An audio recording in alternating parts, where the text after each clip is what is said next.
मुश्किल नहीं है कुछ दुनिया में, तू जरा हिम्मत तो कर। ख्वाब बदलेंगे हकीकत में, तू जरा कोशिश तो कर। आज के इस वीडियो में हम करते हैं आपसे चैलेंज कि अगर आप गणित के 20 प्रश्न में 20 का सही जवाब दे पाते हैं तो 2023 में होने वाली बिहार बोर्ड की परीक्षा आपके हाथों में होगी। आप होंगे टॉपर। तो क्या है आप में दम कि आप 20 में 20 प्रश्न का सही जवाब दे पाते हैं? लेकिन हम कोशिश करेंगे कि आप कम से कम 18 प्रश्न का जवाब तो आप जरूर दे दें, क्योंकि यह पूरे आपके मॉडल सेट से क्वेश्चन को लिया गया है, जो कि काफी शानदार क्वेश्चन है। तो क्या आप सभी हैं तैयार? तो जल्दी से वीडियो को लाइक और चैनल को सब्सक्राइब कीजिए और आइए हम लोग क्लास की शुरुआत करते हैं और आप लोग एक एक क्वेश्चन का जवाब दीजिए। तो सबसे पहला नंबर प्रश्न ये रहा आपके स्क्रीन पे कि निम्नलिखित में कौन सी अभाज्य संख्या है, और यहाँ पे आपको 4 ऑप्शन दिया गया है। देखते हैं कि कौन बच्चे इसका जवाब सही सही दे पाते हैं। तो आप कहिएगा कि सर यहाँ से जो ऑप्शन हो जाएगा वो ऑप्शन सी नंबर जो होगा वो बिल्कुल राइट जवाब हो जाएगा। क्यों हो जाएगा उसे भी ध्यान से समझिए। आप सभी जानते हैं कि अभाज्य संख्या वैसी संख्या होती है जो एक और स्वयं के अलावा किसी अन्य संख्या से विभाजित नहीं होती है, वैसी संख्या को हम लोग अभाज्य संख्या कहते हैं। तो क्या आपने भी ऑप्शन सी पे टिक किया था? अगर आपका भी ऑप्शन सी है तो बिल्कुल ही आपका राइट जवाब हो जाएगा। आगे बात करते हैं अगले प्रश्न की कि अगला प्रश्न क्या कह रहा है और क्या आप इस प्रश्न का जवाब दे पाते हैं या नहीं दे पाते हैं, क्योंकि अक्सर इस प्रश्न में बच्चे गलती कर देते हैं। तो प्रश्न क्या कह रहा है, प्रश्न को समझिए और इसका उत्तर दीजिए। प्रश्न है कि किसी समकोण त्रिभुज में यदि एक भुजा का वर्ग अन्य दो भुजाओं के वर्गों के योगफल के बराबर हो तो पहली भुजा के सामने का जो कोण होता है वह समकोण होता है। यह कौन सा परिमेय है? यहाँ पे आपको 4 ऑप्शन दिया गया है। ऑप्शन ए नंबर कह रहा है कि थेल्स, ऑप्शन बी कह रहा है थेल्स का विलोम, ऑप्शन सी कह रहा है पाइथागोरस और ऑप्शन डी कह रहा है पाइथागोरस का विलोम। आइए इसे हम आपको समझाते हैं। तो मान लेते हैं कि हमारा ABC ये जो है वह एक समकोण त्रिभुज है। तो हम लोग का प्रश्न कह रहा है कि एक भुजा का वर्ग यानी कि हम कर देते हैं AC स्क्वायर बराबर अन्य दो भुजाओं के वर्गों के योगफल के बराबर होता है, यानी कि AB square plus BC square, AB square plus BC square. जब ये होता है तो हम सभी का सामने का जो कोण है यानी कि कोण जो B है वह समकोण होता है। तो यानी कि समकोण का मतलब हो गया कि 90 डिग्री होता है। तो यह कौन सा परिमेय है? तो इसका राइट जवाब होगा ऑप्शन नंबर डी। क्या हो जाएगा? Option number D. तो क्या आपने ऑप्शन नंबर डी दिया है? बहुत ही बढ़िया। अगले प्रश्न के जवाब बताइए कि अगला प्रश्न आपके स्क्रीन पे है कि यदि a और b अभाज्य संख्या है तो ab का जो लसा होगा यानी कि लघुत्तम समापवर्तक यानी कि LCM जो होगा वह क्या होगा? तो एक बात यहाँ पे गौर कीजिएगा कि जब भी आपसे एग्जाम में या कहीं पे भी अगर बोले अभाज्य संख्या और उसका बोले कि आप LCM बतलाइए तो आप क्या कीजिएगा? आसानी से उन संख्या को गुणा कर दीजिएगा, यानी कि a इंटू बी हो जाएगा। इसका मतलब AB आप कह सकते हैं। तो कहां पे ऑप्शन है? ऑप्शन नंबर सी में दिया गया है आपका बिल्कुल ही राइट जवाब। तो क्या आपने भी ऑप्शन नंबर सी दिया था? तो बहुत ही शानदार है। अगले प्रश्न का जवाब बताइए। 20 में 20 देखते हैं कि कौन बच्चे आज सही कर पाते हैं, कौन ऐसे बच्चे हैं जो 20 में 20 ला करके दिखलाएंगे। और नहीं तो कम से कम तो 18 क्वेश्चन तो सही होना ही चाहिए। अगर आप बोर्ड की परीक्षा में टॉपर का सपना रखते हैं, बेहतरीन अंक लाना चाहते हैं। तो अगला नंबर प्रश्न ये रहा आपके स्क्रीन पे, फटाफट से दीजिए आप जवाब। प्रश्न कह रहा है कि बिंदुएं 4,-6 और -4,-6 ये दोनों अवस्थित है। कहां पे अवस्थित है आपको ये बतलाना है। ऑप्शन की बात करते हैं तो ऑप्शन नंबर ए कह रहा है y अक्ष पर, ऑप्शन बी कह रहा है कि x अक्ष पर और ऑप्शन सी कह रहा है कि x अक्ष के एक ओर और ऑप्शन डी कह रहा है कि y अक्ष के दोनों ओर। तो जल्दी जल्दी दीजिए आप जवाब और मजा आ रहा है तो जल्दी से कीजिए वीडियो को लाइक और चैनल को सब्सक्राइब और इसी तरीके की कमाल वीडियो लगेगी आपके हाथ। आइए आपको हम समझाते हैं और आप जब समझ करके पढ़िएगा, एक एक प्रश्न का उत्तर एकदम बेहतरीन तरीके से दीजिएगा, तभी तो आपका नाम टॉपर की लिस्ट में होगा शामिल। तो इसे आप लोग जानते हैं, इस तरीके का आप लोग क्या जानते हैं, इसे आप कार्तीय तल इसे जानते हैं। और आप सभी जानते हैं कि इस तरीका का इस तरफ x होता है और इस तरफ जो होता है वह माइनस का x होता है। ऊपर की तरफ y होता है, नीचे की तरफ माइनस का y होता है। अब यहाँ पे आइए हम आपको अंक अंकित करते हैं और आपको तब बतलाते हैं कि कैसे ये सही होगा, और यही क्वेश्चन आपके एग्जाम में पूछा जाता है।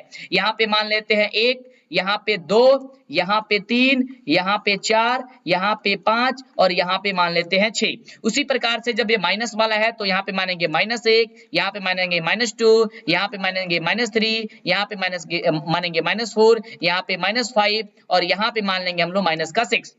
उसी तरीके से ऊपर मानेंगे, ऊपर होगा 1 2 फिर से 3 फिर 4 फिर 5 यानी कि 5 और यहाँ पे हो जाएगा 6। और उसी तरीके से अब नीचे हम लोग का -1 होगा तो यहाँ पे मान लेते हैं -1, यहाँ पे हो जाएगा -2, यहाँ पे हो जाएगा -3, यहाँ पे हो जाएगा -4, यहाँ पे हो जाएगा -5 और यहाँ पे हो जाएगा हम सभी का -6। अब देखिए, अब इस तरीके से अब आपको यह बन गया है। अब यहाँ पे हम लोग एक एक अंक को रखेंगे, अब तब समझेंगे। जब भी आप पढ़े तो कॉपी कलम को एक साथ लेकर के पढ़े। देखिए कह रहे बिंदु 4,6 तो 4 कहाँ है, तो कहेंगे सर देखिए सबसे पहले वाला जो अंक होता है उसे एक्स अक्ष के मतलब कि एक्स वाला होता है, दूसरा वाई वाला होता है। तो ये रहा आप सभी का 4 और ऊपर हो जाएगा हम लोग का 6। यानी कि अगर हम इसे करना चाहें तो ये यहाँ पे आकर के मिलेगा इस तरीके का। ओके, देखिए समझते जाइए क्योंकि जब आप समझ कर पढ़िएगा तो ही आप बेहतरीन कर पाइएगा। तो ये हो जाएगा 4,6 और दूसरा है -4,6 तो -4 आपका यहाँ पे है और -6 आपका यहाँ पे है। यानी कहने का मतलब हो गया कि यहाँ पे हम लोग का जो होगा वह -4,-6 होगा। तो अब आप ये देखिए कि ये किस ओर स्थित है, तो कहिएगा कि सर ये जो है वह वाई अक्ष के दोनों ओर स्थित है, क्योंकि ऊपर भी वाई है नीचे भी वाई है, यानी कि वाई अक्ष के दोनों ओर हो जाएगा। यानी ऑप्शन नंबर जो हो जाएगा वह डी नंबर आपका बिल्कुल ही राइट जवाब हो जाएगा। अगला क्वेश्चन देखते हैं कि क्या आप दे पाते हैं इस क्वेश्चन का जवाब। क्वेश्चन हम सभी का कह रहा है बहुत ही शानदार क्वेश्चन कि संख्या 2.1311131113 है, ये कौन सी संख्या है, आपको ये बतलाना है आपके पास 4 ऑप्शन कि पूर्णांक संख्या या परिमेय संख्या या अपरिमेय संख्या या फिर इनमें से कोई नहीं। दीजिए 4 प्रश्न, इस प्रश्न का जवाब 4 ऑप्शन आपके साथ में है। तो आप कहेगा कि सर ऑप्शन नंबर जो सी होगा वह बिल्कुल राइट जवाब हो जाएगा कि यह एक आपका अपरिमेय संख्या है। हम भी कहेंगे बिल्कुल आप सभी का अपरिमेय संख्या ऑप्शन नंबर सी हो जाएगा। क्यों हो जाएगा, क्योंकि अपरिमेय संख्या वैसी संख्या होती है जिसे हम लोग p/q के रूप में नहीं लिख सकते हैं। तो है ना बहुत जबरदस्त, बिल्कुल। चलिए, और आप लोग को बताना चाहेंगे आप लोग इस चैनल से क्रैश कोर्स लेना नहीं भूलेंगे। हम शुरुआत कर रहे हैं 5 सितंबर से आप सभी के बीच 6:45 से 6:45 से आपका क्रैश कोर्स चालू होगा गणित का। और उसके बाद आपको बतलाना चाहेंगे कि 9 बजे क्लास आपकी होगी टेस्ट की, यानी कि प्रतिदिन टेस्ट आपकी 9 बजे होगी 5 सितंबर से। आप लोग जरूर जुड़िएगा और आप लोग मचाइएगा धमाल। अगला क्वेश्चन आपके स्क्रीन पे, इसलिए वीडियो को लाइक और चैनल को सब्सक्राइब अवश्य कीजिएगा। अगला क्वेश्चन कह रहा है कि सहअभाज्य संख्याओं का मसा कितना होता है। ये तो काफी आसान क्वेश्चन है और आप लोग इसका जवाब बहुत शानदार तरीके से जानते भी हैं। तो क्या होगा जवाब, जल्दी जल्दी बताइए। बिल्कुल आप कहेंगे कि sir option number B number होगा कि 1 होता है। हम भी कहेंगे बिल्कुल आप सभी का सही जवाब हो जाएगा ऑप्शन नंबर बी। अगले प्रश्न की बात करते हैं। अगला प्रश्न क्या कह रहा है, आप लोग दीजिए अगले प्रश्न का जवाब शानदार तरीके से। ये पहले ही चैप्टर का क्वेश्चन आ गया है कि 2 धनात्मक पूर्णांक ए और बी दिए रहने पर ऐसे अद्वितीय पूर्णांक विद्यमान हो कि ए बराबर BQ प्लस आर हो, जहां जहां आर जो है वह 0 से क्या हो, बड़ा हो या उसके बराबर हो, और आर जो है वह बी से क्या होना चाहिए, छोटा हो। तो उपयुक्त कथन निम्न में से किसका कथन है, आपको यह बतला देना है। बहुत ही शानदार क्वेश्चन है। आपके सामने है 4 ऑप्शन कि अंक गणित की आधारभूत परिमेय या यूक्लिड विभाजन परिमेय या फिर यूक्लिड विभाजन एल्गोरिथम या फिर इनमें से कोई नहीं। तो आप सभी जानते हैं और बहुत ही शानदार क्वेश्चन है कि यह यूक्लिड विभाजन परिमेय है, यानी कि ऑप्शन नंबर बी कहिएगा कि सही जवाब हो जाएगा। देखिए यूक्लिड विभाजन एल्गोरिथम जो है यह गलत लिखा गया है, ठीक है ना। ऐसे देखिए यूक्लिड विभाजन एल्गोरिथम और यूक्लिड विभाजन परिमेय का या परिमेय ये दोनों एक ही चीज है, ये गलत लिखा गया है, ठीक है। तो इसलिए ऑप्शन सी नहीं होगा, ऑप्शन नंबर आपका बी होगा। तो जितने भी बच्चे ऑप्शन नंबर बी दिए हैं वह उनका बिल्कुल राइट जवाब हो जाएगा कि यूक्लिड विभाजन परिमेय या एल्गोरिथम या परिमेय का उसे कहते हैं। चलिए अगले प्रश्न का दीजिए जवाब, देखते हैं कि क्या आपका जवाब सही हो पाता है या नहीं। अगला प्रश्न कह रहा है कि बिंदुए -12, -18 का भुज कौन होगा। और अक्सर यह क्वेश्चन आपकी एग्जाम में हमेशा पूछा जाता है कि भुज कौन है और कोटि कौन है। तो समझिए 1 नंबर आपके एग्जाम में यहां से तो फिक्स हो गया, इसी क्वेश्चन से फिक्स हो गया, क्योंकि यह क्वेश्चन आएगा और आपको हम आसान तरीका बता देते हैं, आप सही कर दीजिएगा। देखिए जब भी आपसे पूछेगा भुज तो पहला वाला जो संख्या होगा उसी पे कर कर दीजिएगा टिक। अगर पूछेगा कोटि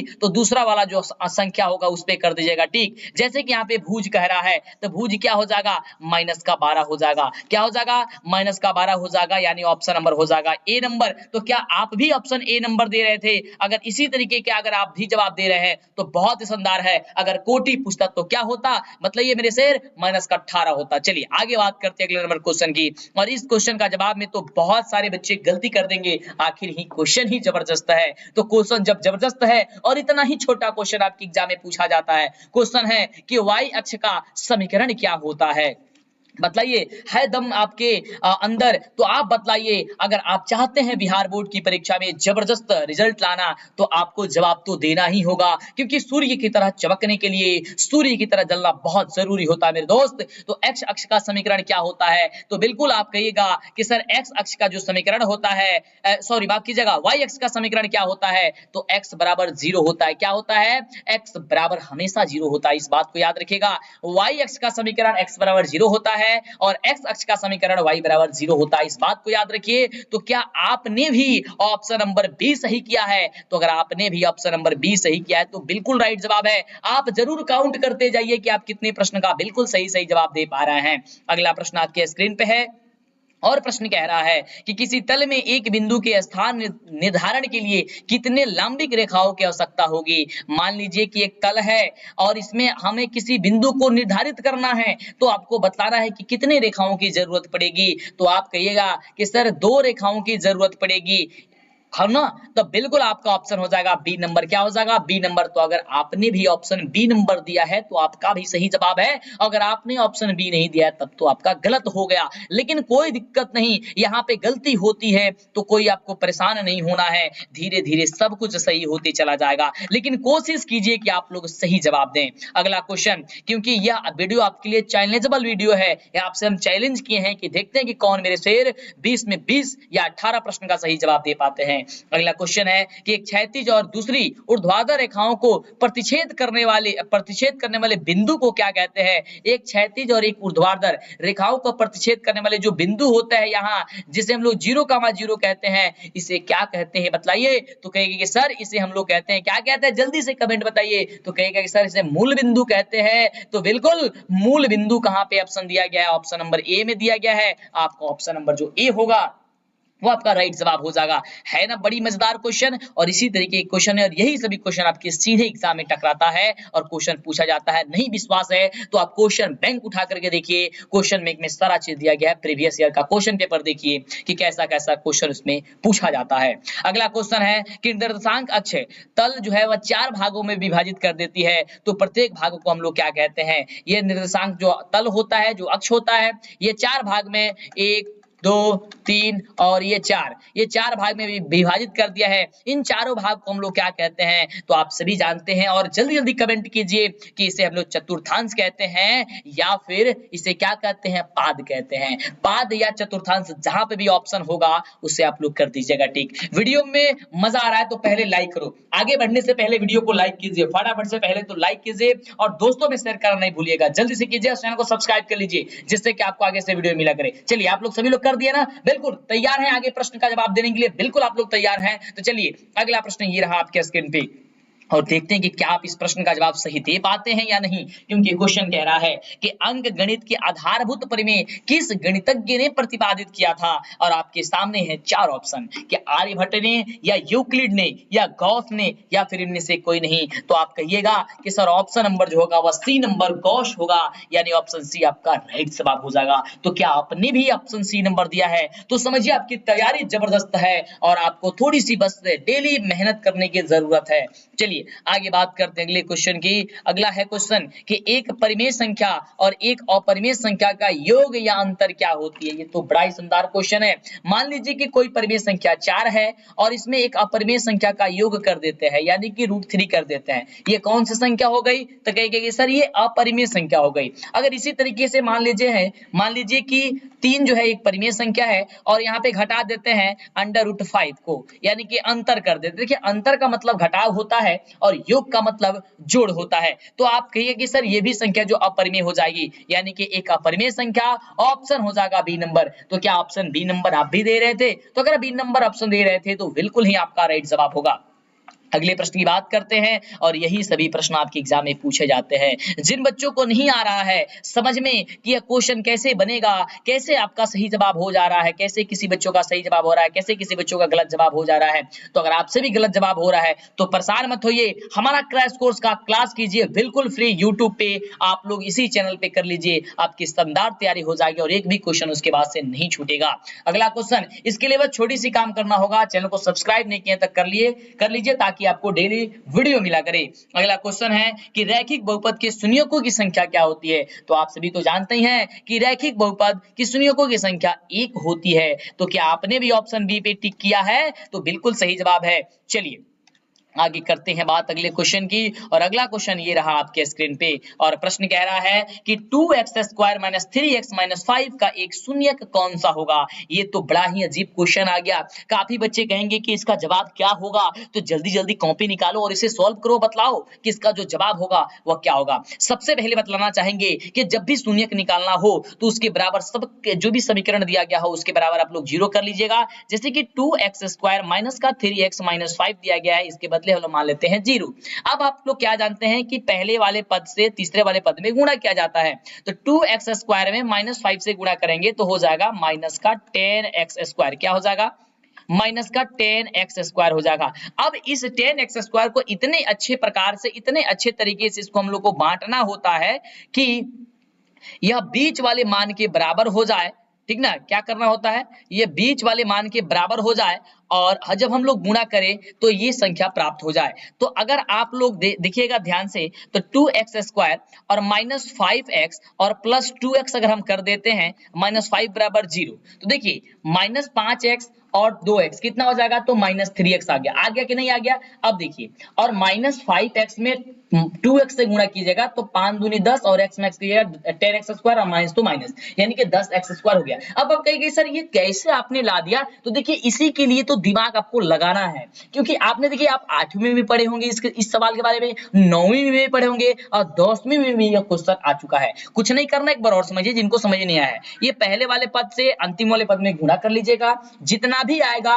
उसको ऐसे 2 भागों में बांट लीजिएगा अपने हिसाब से, ताकि जोड़े और गुणा, जोड़े या घटाए तो बीच वाले मान के बराबर आ जाए, और गुणा करें तो फिर हम लोग का वही संख्या प्राप्त हो जाए, जैसे कि -10x²। तो -5x में +2 से अगर आप इसे जोड़िएगा तो यहाँ पे माइनस में है तो ये प्लस में, ये देखिए ये माइनस में है और ये प्लस में है, तो -5x में से +2x जब जुड़ेगा तो -3x बचेगा, और -5x में 2 से गुणा कर दीजिएगा तो माइनस का 10x² हो जाएगा, यानी कि आपका बिल्कुल सही जवाब है ना? तो ये यहां तक हो गया। अब इसको क्या करेंगे, अब जब ये 4 पद में डिवाइड हो गया, अब इसमें क्या करेंगे, इसमें से कॉमन लेंगे। तो देखिए इन दोनों संख्या में से एक कॉमन लेंगे और इन दोनों संख्या में से एक कॉमन लेंगे, तो 2x² - 5x में से क्या कॉमन लेंगे आप? कॉमन का मतलब होता है कि उभयनिष्ठ, यानी कि उसमें से कौन मिलता जुलता है। तो इसमें कहेगा सर इसमें भी x है, इसमें भी x है, ठीक है, तो हम x को बाहर कर लेते हैं, तो यहाँ पे क्या बचेगा? तो 2x बचेगा। क्यों? क्योंकि यहाँ पे x² को एक x हमने बाहर कर लिया है, तो x में अगर 2x से गुणा करेंगे तो x हो जाएगा, और यहाँ पे हो जाएगा -5। क्यों? क्योंकि -5 में अगर x से गुणा करेंगे तो -5 आ जाएगा, ठीक ना? हमने ठीक किया, बिल्कुल ठीक किया।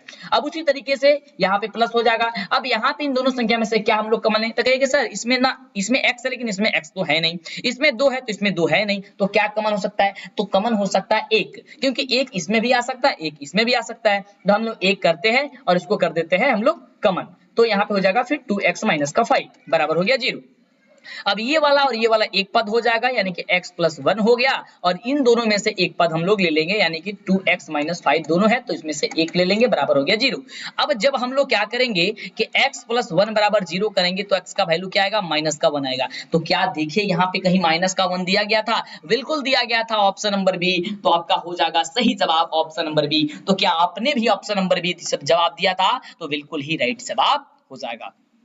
अगला देखिए, अगला क्वेश्चन कह रहा है कि बहुपद 6x² माइनस का 11x प्लस 3 के शून्यकों का योग क्या होगा। योग का मतलब होता है जोड़, और देखिए ये द्विघात बहुपद है, और द्विघात बहुपद के कितने शून्यक होते हैं, जल्दी नीचे कमेंट कीजिए। द्विघात बहुपद के कितने शून्यक होते हैं, तो कहिएगा सर 2 शून्यक होते हैं। कौन कौन से शून्यक होते हैं, एक अल्फा होता है और एक बीटा होता है। तो कह रहा है कि इन संख्याओं का योग यानी कि अल्फा प्लस बीटा, तो अल्फा प्लस बीटा बराबर होता है माइनस बी बट्टे ए। तो यहाँ पे ए का वैल्यू 6 है, बी का वैल्यू माइनस का 11 है, सी का वैल्यू 3 है। तो यहाँ पे हो जाएगा हम सभी का अल्फा प्लस बीटा बराबर माइनस बी, तो बी का वैल्यू क्या है माइनस का 11, ठीक है। और क्वेश्चन में ये यहाँ पे ये आपका सूत्र में भी क्या होता है, फॉर्मूला में भी माइनस पहले से ही होता है, यानी कि यहाँ पे लगा देंगे फिर एक और माइनस बराबर ए का वैल्यू कितना हो जाएगा 6 हो जाएगा। अब आप सभी जानते हैं कि माइनस माइनस प्लस होता है, यानी कि 11 बट्टा क्या हो जाएगा 6। तो 11 बट्टे 6 कहाँ पे दिया गया है, तो ऑप्शन नंबर दिया गया सी नंबर में।